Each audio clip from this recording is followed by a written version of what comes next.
करने की अब खत्म आ चुका है। केवल पहचानना आपको होगा कि आकर के वो किस रूप में कार्य कर रहा है।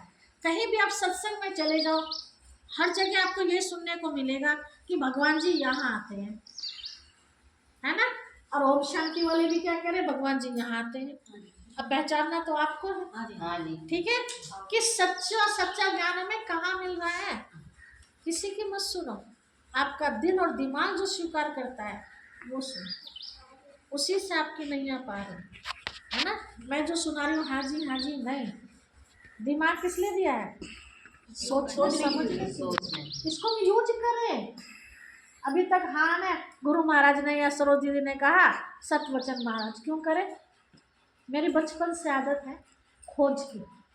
छोटी सी थी मैं, पूजा पाठ करती थी, कीर्तन भजन में जाती थी, तो मैं कीर्तन में कम गाया करती थी, लेकिन वो कैसे पूजा कर रहे हैं, कैसे पानी चढ़ा रहे हैं, कैसे उसकी खोज में रहती थी। आपने ऐसे क्यों करा, ऐसे भी तो कर सकते थे, पूछताछ में ज़्यादा रहती थी। आपने ऐसा पानी क्यों चढ़ाया, आपने मूर्ति गंदी क्यों कर दी है, इस तरह की मैं उनसे प्रश्न करती। ज्ञान में भी जब मिला तो हम 12-13 बच्चे थे स्कूल के, 12-13 में से एक मैं और एक मेरे जैसा भाई था, मेरे क्लास का भाई।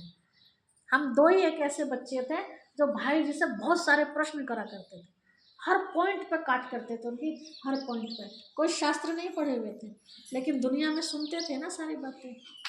तो भाई जी ने कहा था जो बच्चे इतनी गहराई में जाते हैं ना, ये बच्चे कभी मार नहीं खा सकते, किसी के बहकावे में नहीं आ सकते बच्चे।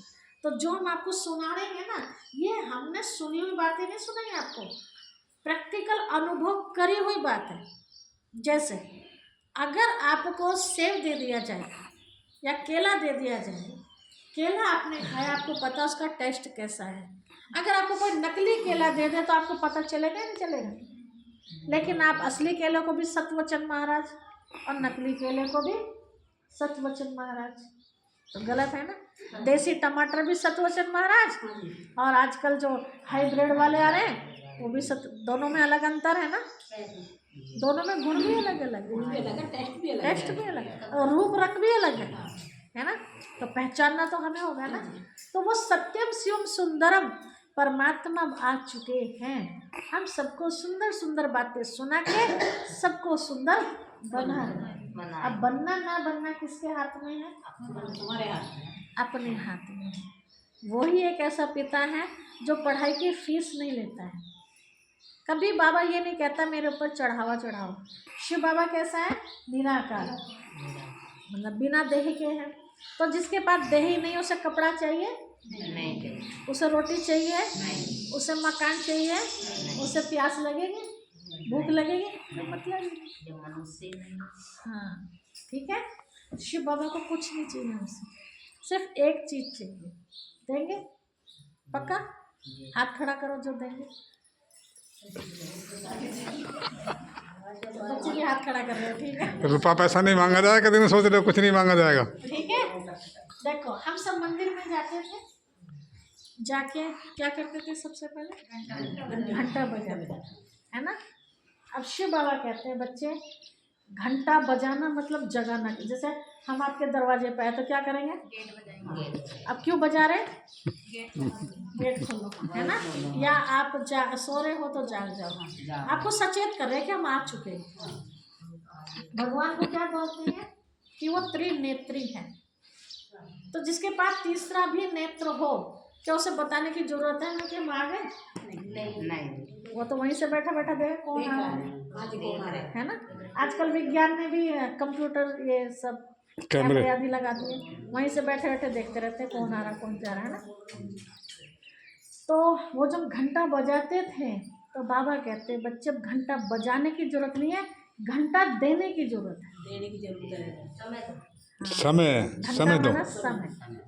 अब कितने घंटे बजाते थे हम, टन टन टन टन। अगर 3 घंटे बजाए तो कितने घंटे दो शिव बाबा को, अगर 1 ही घंटा बजाया तो ठीक है, मतलब कम से कम 1 घंटा। वो चाहे आप संगठन में सुनो, कोई मजबूरी है, तबीयत खराब है, मेहमान आ गए, बहुत सारे कई कारण हो जाते हैं, नहीं आ पाते हैं ना, तो अपने घर में 24 घंटे होते हैं सबके लिए, 24 घंटे, किसी के लिए 22 या 26 घंटे, 25 घंटे तो नहीं होते। अच्छा, काम भी सबके पास बराबर है ना। अब उसी काम को कोई किस तरह से समेटता है, कोई किस तरह से समेटता है ना।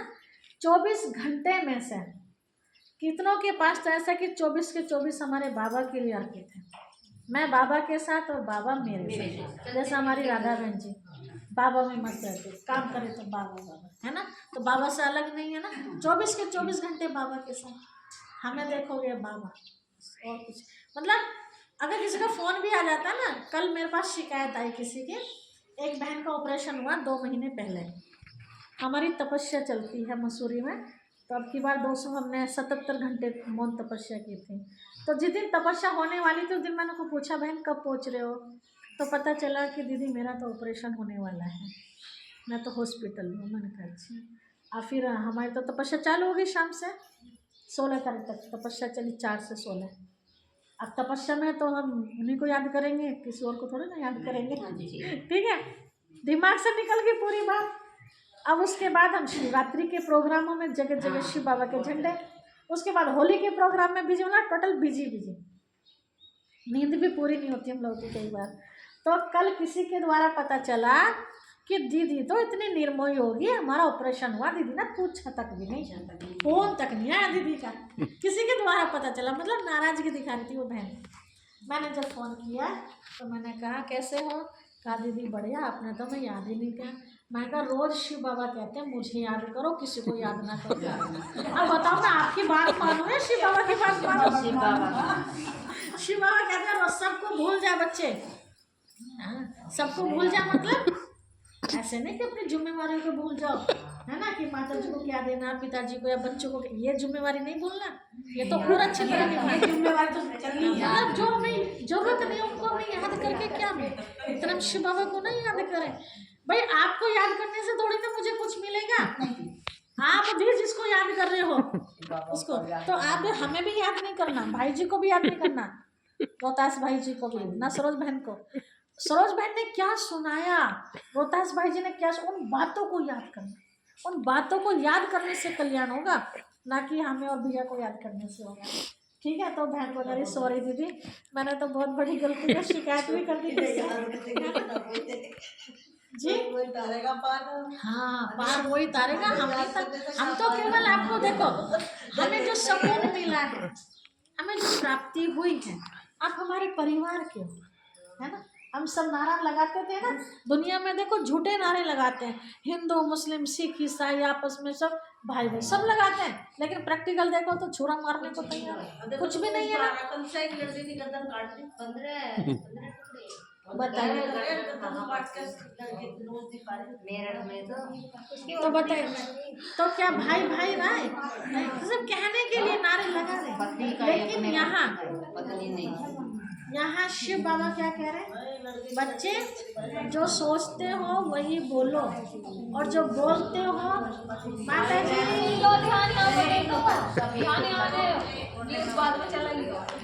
जो सोचते हो वही बोलो, और जो बोलते हो वही करो, है ना। ऐसा नहीं सोचा कुछ और था, कई बार ऐसा होता है हम बोलना तो चाह नहीं रहे थे, पता नहीं मुँह से क्यों निकल गया, तो इसका मतलब राजा मुख हो गया, मैं तो राजा हूँ ही नहीं। आत्मा बाबा ने कहा तुम सब राजा हो, अपने आप को राजा समझो, और ये कर्म इंद्रियां मेरी दास दासियां हैं, तो जैसा मैं कहूँ वैसे ये मेरी इंद्रियां कहना माने, है ना, तभी तो जीवन अच्छा चलेगा। हो क्या रहा, उल्टा हो रहा है, जीभ जो मांग रही है वो मैं दे रही हूँ, है ना, जीभ के अनुसार चल रही हूँ मैं, तभी तो पेट खराब हो जाता है, और पेट खराब तो फिर पैसे भी खत्म। एक चीज़ का हमेशा ध्यान रखो, जीभ का मत सुनो कभी भी, जेब का सुनो, जेब क्या कह रही है ना। जीभ तो मांग रही रसगुल्ले, जीभ तो मांग रही कचौरी, होली में सबके यहाँ कचौरी बनाए, हमारे यहाँ तो, और जेब में है नहीं, तो गड़बड़ हो जाएगा ना। पहले जेब देखो फिर जीभ को मनाओ। उधार मतलब उधार लाए, शरीर छूट गया, ब्याज सही देना पड़ेगा, कहाँ का। इसीलिए आपने देखा होगा इतने सारे जो हम जब चारों तरफ देखते हैं ना, हम सबके ऊपर कर्ज है, कोई भी बिना कर्ज के नहीं है, सबके ऊपर कर्ज है। कौन सा कर्ज है, कौन सा कर्ज हम सब ठीक है? उधार का। हाँ, किस रूप में? कई रूपों में कर्ज है। देखो जैसा मैं अपना उदाहरण देती हूँ। मैंने जन्म लिया, इनका कर्ज मेरे ऊपर, इन्होंने मुझे पढ़ाया लिखाया यहाँ तक पहुँचा दिया, है ना? तो इनका कर्ज। जिन माता के द्वारा जन्म लिया उनका कर्ज। जिनकी गोदी में मैं खेली, कितनों की गोदी में खेली होंगी, सबका कर्ज है ना। किसी ने मुझे उंगली पकड़ के चलाना सिखाया होगा, बुआ ने, मामी ने, मौसी ने, जिसने भी चलाया होगा। यहाँ तक कि पड़ोसन ने भी मुझे गोद में खिलाया होगा। कितनों का कर्ज मेरे ऊपर। तो कैसे उतरेगा कर्ज मेरे ऊपर से? मैं अब जैसे पालना मुझे अच्छी मिली ना, ऐसे पालना मैं दूसरों की करूँ तो वो कर्ज मेरा उतर जाए। लेकिन सेवा लेती रहूँ और दूँ ना मैं सेवा, तो कर्ज नहीं उतरेगा। फिर ये कर्ज ही हमारा मर्ज के रूप में बदल जाता है ना?